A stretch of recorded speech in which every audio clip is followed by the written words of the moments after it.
చూసుకుని సిద్ధపడాలి. ఆయిల్ ధరలు పెరిగితే రేపు పొద్దున్న చమురు ధరలు పెరిగితే ఎఫెక్ట్ మన మీద కూడా ధరలు పెరుగుతాయి ఆటోమేటిక్ గా, యుద్ధం వల్ల సంక్షోభం ఉంటది. అదే చెప్పేది, యుద్ధ ప్రభావం భరించాలి అంతే. కానీ ఒకటి సార్, చైనా రష్యా తలుచుకుంటూ ఇప్పుడు ఇరాన్ తో మాట్లాడి యుద్ధం ఆపలేదు. ఎవరి వల్ల కాదు, రష్యా ఉక్రెయిన్ యుద్ధం ఆపలేకపోయింది, చైనా.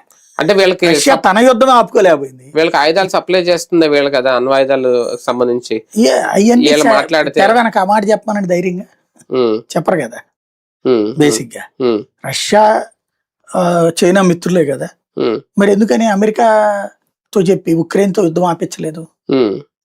ఇవన్నీ పైకి గాంభీర్యాలు, వీళ్ళు యుద్ధంలోకి రారు, ఆపించగలిగిన సీన్ లేదు. అంటే ఖొమైనీ చనిపోయినా సరే ఇంకా ఈ దాడి యుద్ధం పెరుగుతోంది ఇటు గల్ఫ్ దేశాల మీద, ఇటు కువైట్ నుంచి ఇలా పాకిపోతుంది ఇజ్రాయెల్ తో పాటు.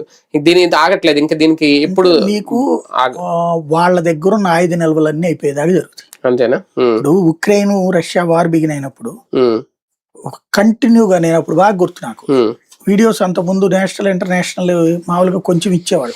Russia Ukraine war 4 years back start అయినప్పటి నుంచి నేను ఎక్కువ ఇవ్వడం బిగిన్ చేసి, మొదట్లో రోజు చేసేవాళ్ళు, పొద్దున మధ్యాహ్నం రాత్రి, నేను రాత్రిపూట మధ్యలో నిద్ర లేచి కూడా వీడియోలు చేసిన సందర్భాలు.